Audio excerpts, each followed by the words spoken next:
সকলকে স্বাগত শঙ্কর এক্সক্লুসিভ চ্যানেলের পক্ষ থেকে। পরবর্তী ক্লাসে আমি আবার এসেছি। দেখো বন্ধুরা, আজকের বিষয় যে উচ্চ মাধ্যমিকের সংস্কৃত বিষয়ে শ্রীমদ্ ভগবদ গীতার একটা অন্যতম শ্লোক এবছর অবশ্যই আসার মতো এই শ্লোকটির ব্যাখ্যা অথবা এর বিস্তারিত আলোচনা। দেখো বন্ধুরা, শ্রীমদ্ ভগবদ গীতায় কর্মযোগ আমাদের পাঠ্য বিষয়।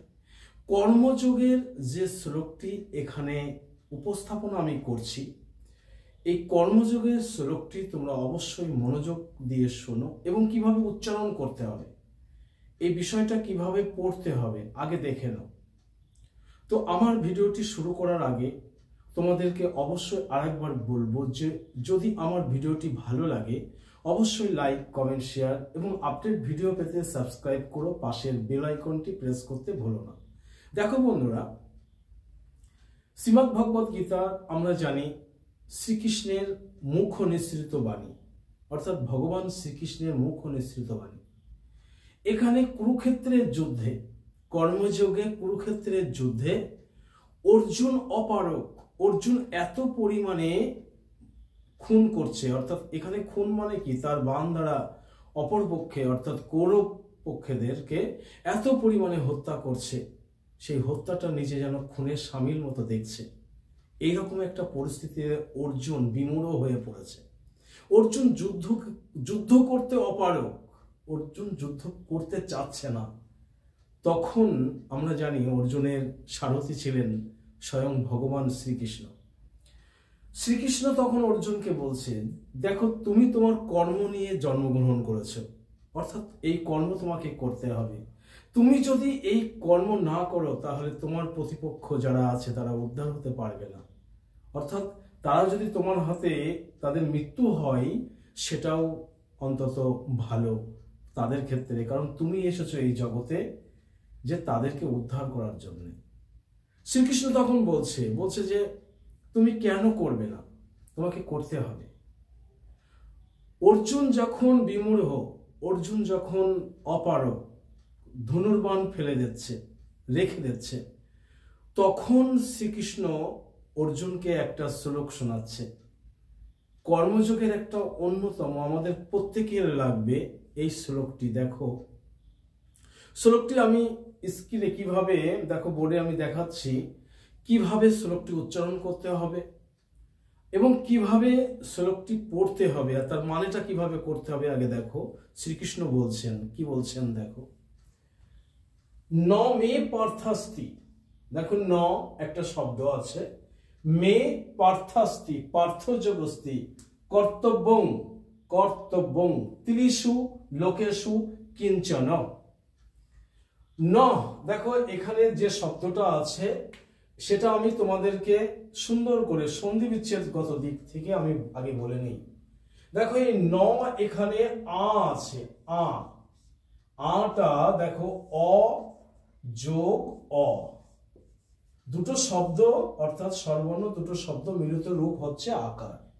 তা প্রথম আমি অকারটা নেব, দেখো অ, তাহলে নটা নিলাম, আটাকে ভাঙলাম, তাহলে কি হচ্ছে ন, আর একটা অ থাকছে, এই অটা এই পর্যন্ত উচ্চারণ করব, অর্থাৎ অর পরে দন্তান্ন নেব, তাহলে অনব্যপ্তম, ন অনব্যপ্তম। পরের শব্দ এই মোটাকে আবার ম যোগ অ। দেখো বন্ধুরা, এই অটা আমি এই বয়াকার এর আগে অন্তত যুক্ত করব, তাহলে কি হবে অব্যপ্তব্যং। তাহলে আমরা কিভাবে উচ্চারণটা করব, দেখো ন অনব্যপ্তম, ম পর্যন্ত দাঁড়াবো, এই ম থেকে আবার একটা অ নেব, অব্যপ্তব্যং বর্ত এব চ কর্মণি। দেখো তাহলে এর অর্থ কি, ভগবান শ্রীকৃষ্ণ কুরুক্ষেত্রের যুদ্ধে দাঁড়িয়ে অর্জুনকে এই বার্তা দিচ্ছে। যে কি বার্তা দিচ্ছে, সেখানে বলছে দেখো অর্জুন, তুমি তো যুদ্ধ করছো সিংহাসন পাওয়ার লোভে, তুমি তো যুদ্ধ করছো তোমাদের রাজকার্য অর্থাৎ সিদ্ধি লাভ হবে, তুমি তো যুদ্ধ করছো কৌরবদের হারাতে, তুমি তো যুদ্ধ করছো তোমার দাম্ভিকতা অর্থাৎ মহাভারতের যে নায়ক আছে সেই নায়কের বীর বিক্রম করতে। তো অর্জুন যখন যুদ্ধক্ষেত্রের পরিস্থিতি দেখে তখন শ্রীকৃষ্ণকে বলছে যে সখা আমি আর যুদ্ধ করব না। তখন কিন্তু সখা অর্থাৎ স্বয়ং ভগবান শ্রীকৃষ্ণ এই বার্তাটাই অর্জুনকে দিচ্ছে। কি দিচ্ছে দেখো বন্ধুরা, বলছে ন মে পর্তস্তি, আমার কোনো কিছুই নেই। কি নেই? কর্তব্য, আমার কোনো কিছু কাজ নেই। আমার এই লোকে দেখো, ত্রিশু লোকেশু কিঞ্চন, কিছুই না। ত্রিশু লোকেশু, ত্রিলোক, স্বর্গ মর্ত পাতাল। বলছে অর্জুন আমার এই ত্রিলোকে আমার কোনো কর্ম নেই। আর কি নেই? আমি কিভাবে আছি? ন ব্যক্তম, আমার কোনো পাওয়া না পাওয়া, আমার কোনো পাওয়ারও কিছু নেই। অব্যক্তব্যং অর্থাৎ অপ্রাপ্ত, অর্থাৎ এখানে দেবারও কিছু নেই, নেওয়ারও কিছু নেই। পরিষ্কার একদম তোমাদেরকে এইভাবে বলছি। তাই ন ব্যক্তম অর্থাৎ ন প্রাপ্ত, আমার কোনো প্রাপ্ত পাবার কিছু নেই। আর অপ্রাপ্তব্যম মানে অব্যক্তব্যম অর্থাৎ এখানে প্রাপ্ত বস্তু নেওয়ারও কিছু নেই, অর্থাৎ দেওয়ারও কিছু নেই।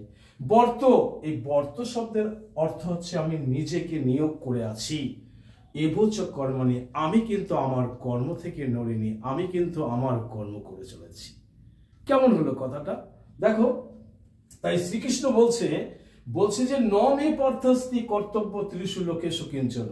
হে পার্থ, হে অর্জুন, তুমি শোনো, এই ত্রিলোকে আমার কোনো কিছুই কাজের কোনো কিছুই নেই, কোনো কর্তব্যই নেই। কি আছে?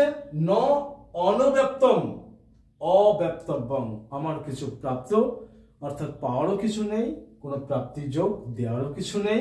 বর্ত এবচ কর্মণি, আমি কিন্তু আমার কাজ করে চলেছি। অর্থাৎ বন্ধুরা দেখো, অবশ্যই তোমরা উচ্চারণ করো আমার সাথে সাথে, দেখো তাহলে অবশ্যই ভালো লাগবে। তো বন্ধুরা আমার এই ভিডিওটি যদি ভালো লাগে অবশ্যই like comment share, update video পেতে সাবস্ক্রাইব করো, পাশের বেল আইকনটি প্রেস করতে ভুলো না। সকলকে স্বাগত।